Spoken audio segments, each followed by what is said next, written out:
एक समय की बात है, एक राजा था जिसे अपने बुद्धिमान होने का बड़ा घमंड था। उसका विश्वास था कि पूरे राज्य में एक भी ऐसा नहीं है जो उसे धोखा देकर साफ निकल जाए।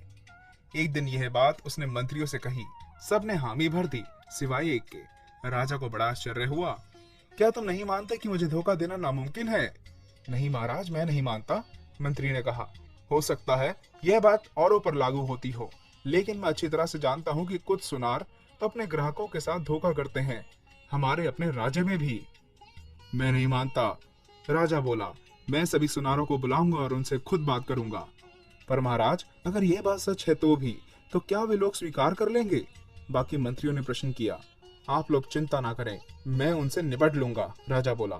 अगली सुबह ही राजा ने राज्य के सभी सुनारों को बुला भेजा। देशानुसार सुनार आ पहुंचे। सब हैरान थे कि आखिर माजरा क्या है, राजा ने हम सबको क्यों बुलाया है। एक ने पूछा, क्या राज परिवार में किसी का विवाह या राज्याभिषेक की अकस्मात तैयारियां हो रही हैं? हो सकता है रानियों अपने पुराने गहनों से ऊब गई हों और उन्हें तुड़वाकर नए गहने बनवाना चाहती हों। दूसरे ने जवाब दिया। नहीं, तीसरा सुनार बोला, रानियां तो हमें स्वयं ही बुलाती हैं। यह मामला तो महाराज से जुड़ा मालूम होता है।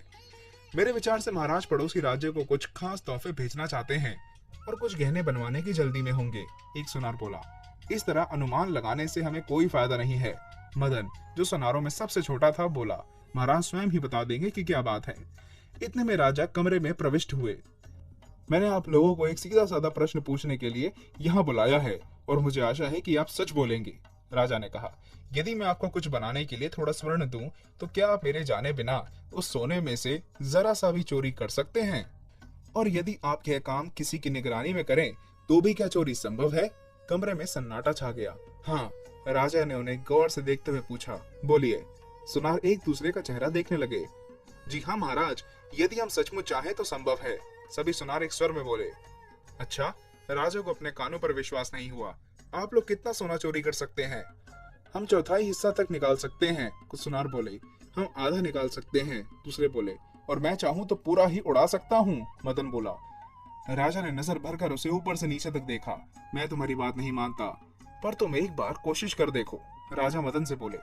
तुम रोज राजमहल आओगे, वहाँ मेरे दिए हुए वस्त्र पहनोगे, मैं तुम्हें सोना दूंगा और मेरी उपस्थिति में तुम गणपति की एक प्रतिमा बनाओगे। जब भी मैं बाहर जाऊंगा, मेरा अंगरक्षक तुम पर नजर रखेगा। जब तुम घर लौटोगे तो सब कुछ पीछे छोड़ जाओगे, अपने पहने वस्त्र फिर से धारण करोगे और महल के बाहर कदम रखने से पहले तुम्हारी तलाशी ली जाएगी। जब तक तुम गणपति नहीं बना लेते, तब तक तुम्हारी यही दिनचर्या होगी। जी महाराज, मदन प्रसन्नता पूर्वक बोला। एक बार फिर सोच लो, क्या तुम यह कर पाओगे? राजा ने पूछा। जी महाराज, मुझे विश्वास है कि मैं कर लूंगा, मदन बोला। अगर तुम अपने उद्देश्य में सफल हो गए तो मैं अपनी बेटी का विवाह तुमसे कर दूंगा और अपने राज्य का आधा हिस्सा भी दे दूंगा, राजा बोला। पर अगर तुम असफल रहे तो तुम्हें हमेशा के लिए देश से निकाल दिया जाएगा। जो आज्ञा महाराज, मदन फिर मुस्कुराते हुए बोला। याद रहे, मैं या मेरे सेवक हमेशा तुम पर नजर रखेंगे, राजा बोला। पागल हुए हो मदन, दूसरे सुनार बोले। तुम जानते हो कि तुम यह काम नहीं कर सकते हो। तुम क्या, ऐसे कड़े पहरे में कोई भी नहीं कर सकता? मैं तो कर सकता हूँ, उसने आत्मविश्वास के साथ कहा। मदन अगले सुबह सुबह ही महल पहुंच गया। उसने दूसरे कपड़े पहने, सोना और औजार लिए और काम शुरू कर दिया। राजा पहरेदार दिन भर उसे घेरे रहते। अधिकतर राजा भी वहां आसपास रहता। मदन अपना काम सोना पिघलाना, तराशना, आकार देना आदि मन लगाकर करने लगा। उसे आसपास बैठी जनता से कोई फर्क नहीं पड़ता था। दिन भर की मेहनत के बाद अपने वस्त्र फिर से पहनता, राजा के आदमियों को सब सामान सौंपता और अपने घर की ओर बढ़ जाता। लेकिन घर पहुंचने पर वह एक अजीबोगरीब काम करता जिसके बारे में किसी को मालूम नहीं था।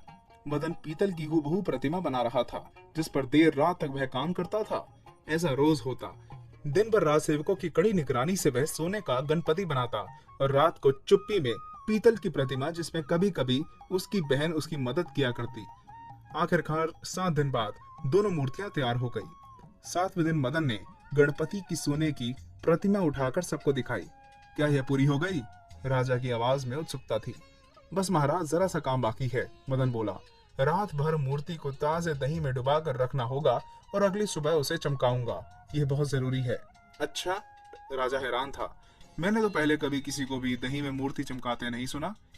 यह मेरी तकनीक है, मदन ने कहा। क्या मुझे ताजे दही का एक बड़ा मटका मिल सकता है? अब यह भी अच्छी फरमाइश है। शाही पहरेदार मुंह बिचकाते हुए बोले, संध्या के समय ताजा दही कहाँ से आएगा? आमतौर पर लोग रात में दही जमाते हैं जिससे कि वह सुबह तैयार हो जाए। तुम्हें दही चाहिए तो सुबह क्यों नहीं बताया? हम थोड़ा दही जमा कर रखते। मैं बिल्कुल ही भूल गया था, मदन बोला। क्या बाजार से भी नहीं मिल सकता?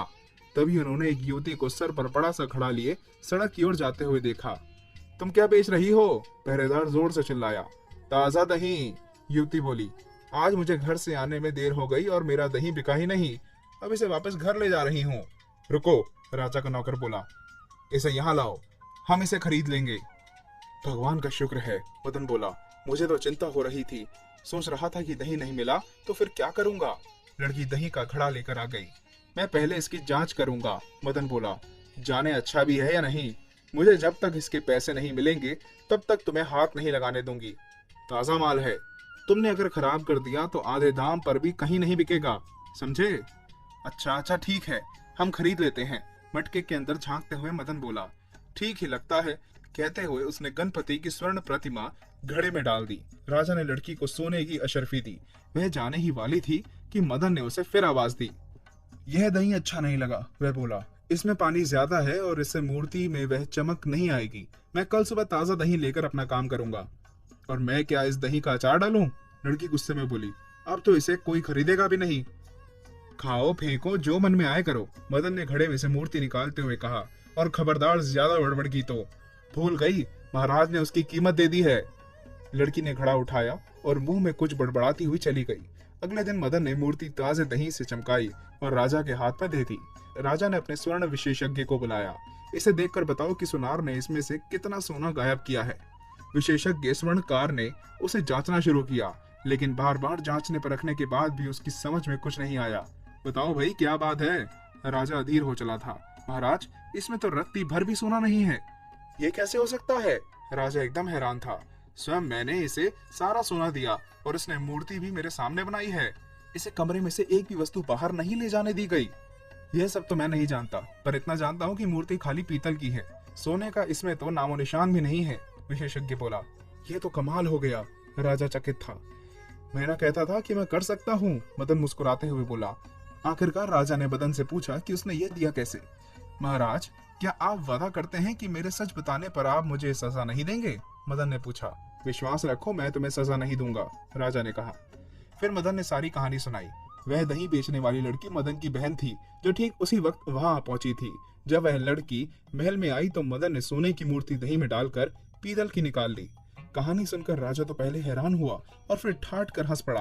भाई वाह, तुम तो बहुत होशियार निकले। तुमने हम सबको कैसे बुद्धू बनाया। मैं मान ही नहीं सकता था कि कोई मेरी आंखों में भी धूल झोंक सकता है, पर तुमने मुझे गलत साबित कर दिया। वादे के मुताबिक मदन की शादी राजकुमारी से हो गई और राज्य का आधा भाग उसे दे दिया गया। राजा बनने के बाद मदन ने कोई चालबाजी नहीं की। कई वर्षों तक उसने प्रजा का स्नेह पाया और राज्य के श्रेष्ठतम राजाओं में उसका नाम गिना जाने लगा।